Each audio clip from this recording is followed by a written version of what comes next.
Hello students. तर मागच्या काही लेक्चर्समध्ये आपण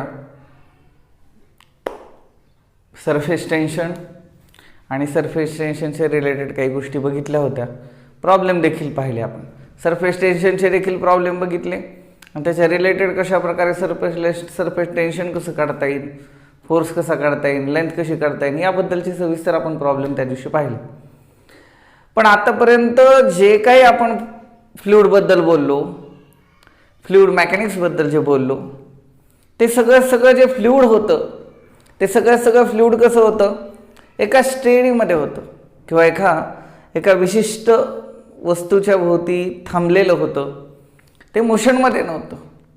ते कशामध्ये होतं? ते एखाद्या स्टेशनरी अवस्थेमध्ये होतं. ते जागचं हलत नव्हतं. ते रेस्ट पोझिशनमध्ये होतं आणि त्याचं सरफेस टेन्शन आपण काढलं. त्याच्याबद्दल रिलेटेड गोष्टी आपण समजून घेतल्या.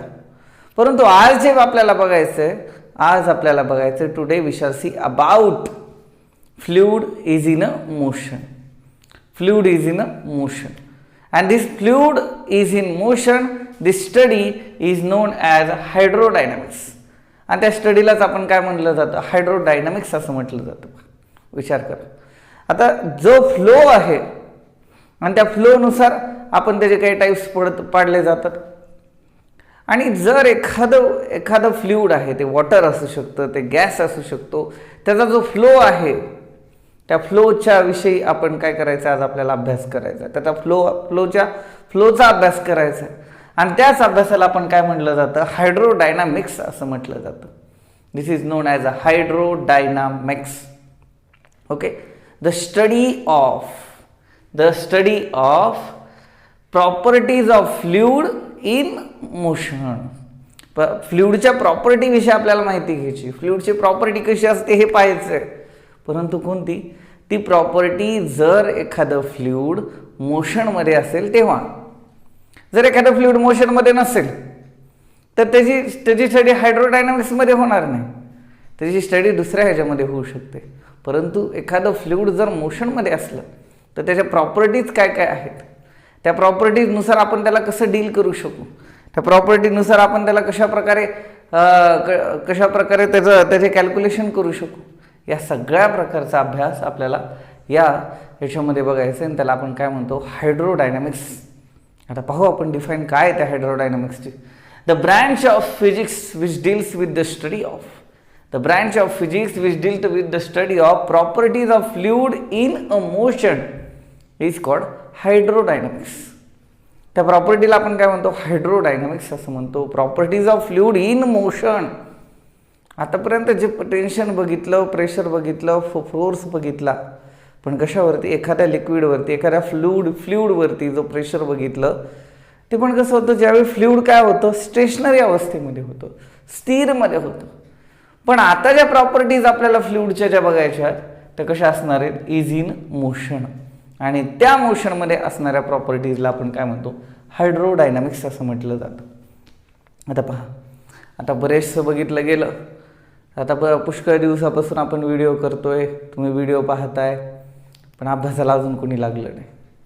कारण जे मुलं अभ्यासाला लागले ते मला फोन करून विचारत राहतात, सर हेचं काय असतं, त्याला काय म्हणतात.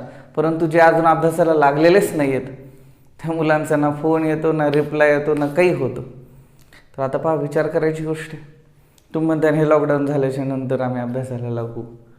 आता मागच्या 12वीची परीक्षा झाल्यावर आम्ही अभ्यासाला लागू. तर असं जर करत राहिलात तर तुम्ही कधीच अभ्यास करणार नाही, तर तुमचा कधी विकास होणार नाही. त्याच्यासाठी तुम्हाला आत्तापासूनच सुरुवात करावी लागेल. आत्तापासून तुम्ही एक कन्सेप्ट काय करत राहिला, आपल्या याच्यामध्ये आत्मसात करत राहायचं. जसं की आज हायड्रोडायनामिक्स बघितलं आहे. Motion, properties of fluid is in a motion, this is known as a hydrodynamics. दादा पहा, पुढे बघू आपण. याच्यामध्ये दोन प्रकारचे फ्लो असतात. पहा, एक असतं स्टेडी फ्लो आणि दुसरं असतं स्ट्रीमलाईन फ्लो आणि turbulent flow. Steady flow and turbulent flow हे दोघांमध्ये फरक आपण करू शकतो. स्टेडी फ्लो यालाच आपण कोणता फ्लो म्हटलं जातो? लॅमिनार फ्लो पण असं म्हटलं जातं, ज्याच्यामध्ये व्हेलॉसिटी काय असते? कॉन्स्टंट असते. आता तो फ्लो असतो कसा, आता आपण बारकाईनं बघूया त्या फ्लोबद्दल. आता ज्यावेळी आपण एखादा नळ आहे, त्या नळाची आपण अशी तुट्टी फिरवली आणि तुट्टी फिरवल्याच्या नंतर त्याच्यामधून जे पाणी बाहेर पडतंय, अगदी स्मूथली फिरवली, अगदी थोडीशी फिरवली, पूर्ण नाही उघडली आपण, अगदी थोडीशी उघडली. थोडीशी उघडल्याच्या नंतर त्याच्यामधून जे पाणी येतं बाहेर, जे फ्लुइड बाहेर पडायला लागतं, जे लिक्विड बाहेर पडायला लागतं, ते अगदी स्मूथली असतं. अगदी काय असतं? स्मूथली असतं. आणि ते स्मूथली असताना त्यांच्या प्रत्येक पार्टिकलची, त्या लिक्विडमध्ये असणाऱ्या प्रत्येक पार्टिकलची व्हिलॉसिटी जी आहे ना, ती व्हिलॉसिटी कॉन्स्टंट असते. प्रेशर असेल किंवा व्हिलॉसिटी असेल, त्यांची काय असते? कॉन्स्टंट असते. नीट पहा तुम्ही. आता घरी आहात, घरी गेल्याच्यानंतर नळ थोडासा थोडा उघडायचा, तो नळ थोडं ती तुटी सोडायची, तो टॅप ओपन करायचा.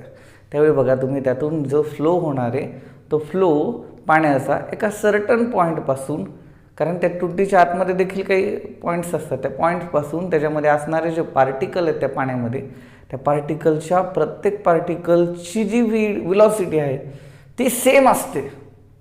प्रेशर त्यावर ॲक्ट होणारं सेम असतं. आणि त्याच फ्लोला आपण काय म्हटलं जातं? Steady flow. This flow is known as a steady flow.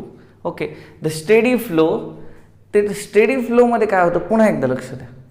एकदम स्मूथली त्याचा फ्लो व्हायला लागतो.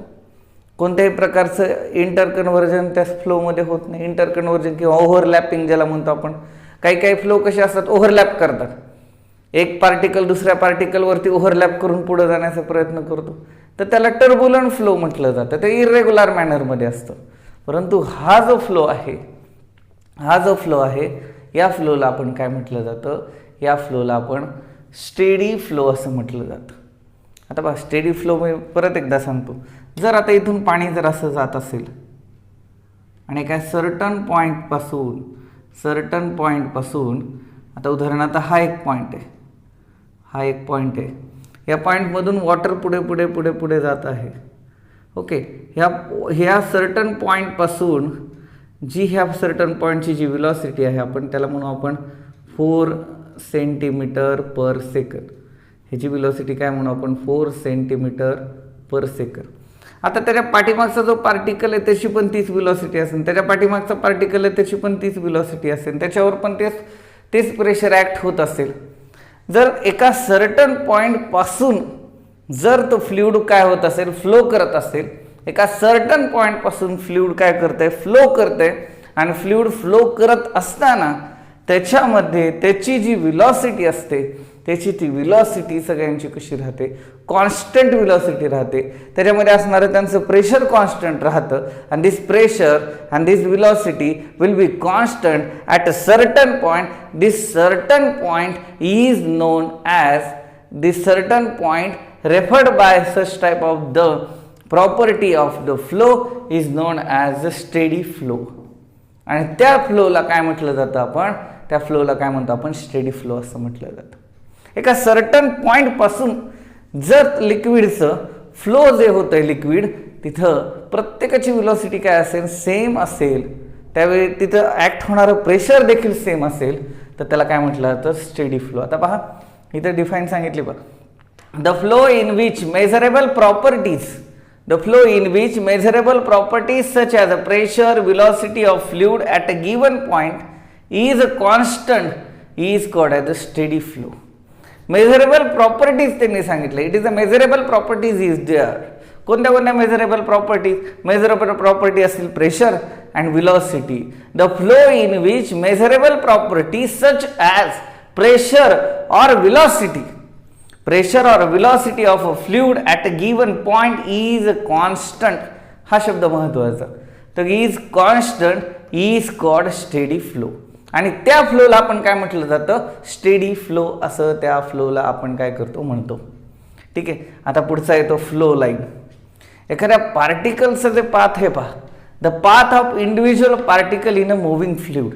एका मुव्हिंग फ्लुइड मधला जर एखादा पार्टिकल असेल आणि त्या पार्टिकलचा जो पाथ असतो, त्या पार्टिकलचा जो मार्ग आहे, the path followed by the individual particle while is in a moving in fluid, this flow, this path is known as a flow line. This path or this flow is known as a flow line of that particle. Okay, the path of individual particle, the path of individual particle in a moving fluid, is called flow line. This is known as a flow line. The path of individual particle in a moving fluid is called flow line. आणि त्याला आपण काय म्हणतो, flow line असं म्हटलं जातं. ठीक आहे. आता पुढचं येतं स्ट्रीमलाईन और लॅमिनार फ्लो. आता स्ट्रीमलाईन हा एक प्रकारचा कसा असतो, स्टेडी फ्लो असतो, in which adjacent layer of fluid, त्याच्यासोबतचं जे फ्लुइड आहे adjacent layer of the fluid. आता आपण पाणी घेत असताना त्या नळातून ज्यावेळी ते त्याची नळाची जी तुटी आहे ती आपण काय करतो, ते सोडतो. ते सोडल्याच्या नंतर त्याच्यासोबत असणारा जो फ्लो असतो ते नंबर ऑफ वॉटर फ्लो त्यातून निघत असतात, त्यातून नंबर ऑफ पार्टिकल बाहेर पडत असतात. तर adjacent layer of the fluid move smoothly over each other. ते त्यांच्यासोबतचे जे फ्लो लेअर आहे ते एकमेकांवरती स्लोली किंवा स्मूथली ते काय करू शकतात, मूव्ह करू शकतात, किंवा स्लोली ते काय होतात, ओव्हरलॅप करू शकतात एकमेकांना. तर त्यालाच म्हणतो आपण लॅमिनार फ्लो. त्यालाच काय म्हणतो आपण, लॅमिनार फ्लो. आणि आता पुढचा आणि लास्ट फ्लो येतो टर्ब्युलंट फ्लो. आता हा जो टर्ब्युलंट फ्लो आहे, the irregular and unsteady flow of fluid, the irregular and unsteady flow of fluid. देखील एखादा फ्लुइड आहे एखादं, त्याचं कसं आहे, ते इरेग्युलर आहे, अनस्टेडी, इरेग्युलर आहे, किंवा त्याला काय म्हणू आपण, त्याला अनस्टेडी आहे. अनस्टेडी, इरेग्युलर ते आहे, म्हणजे त्यांच्या मेझरेबल प्रॉपर्टीज ज्या आहेत त्या मेझरेबल प्रॉपर्टीज प्रत्येकाच्या कशा डिफरंट आहेत, वेगवेगळ्या आहेत मेझरेबल प्रॉपर्टीज. म्हणजे कॉन्स्टंट नाही, प्रेशर किंवा व्हेलॉसिटी त्या प्रत्येक पार्टिकलची वेगवेगळी असू शकते. ते असं अगदी स्प्रिंकल इरिगेशन कसं असतं त्या पद्धतीने स्प्रिंकल व्हायला ते, म्हणजे ते काय म्हणतात ड्रॉप इरिगेशनमध्ये नाही, ते स्प्रिंकल व्हायला लागले. त्या प्रत्येक पार्टिकलचं प्रेशर असेल, प्रत्येक पार्टिकलची व्हेलॉसिटी असेल, ती काही कॉन्स्टंट असणार नाही. आणि त्यालाच काय म्हणतो आपण, टर्ब्युलंट फ्लो. प्रत्येकाची वेगवेगळी व्हेलॉसिटी त्याच्यामध्ये काय असू शकते, वेगवेगळी असू शकते. आता त्याच्यामध्ये density is effective in this flow. या फ्लोमध्ये काय होतं, डेन्सिटी इफेक्टिव्ह असू शकते. ठीक आहे. ओके. तर अशा प्रकारे आपण फ्लुइड इन मोशन याचे काही बेसिक कन्सेप्ट बघितले. पुढच्या व्हिडिओमध्ये आणखी बेसिक कन्सेप्ट आपण बघू शकतो.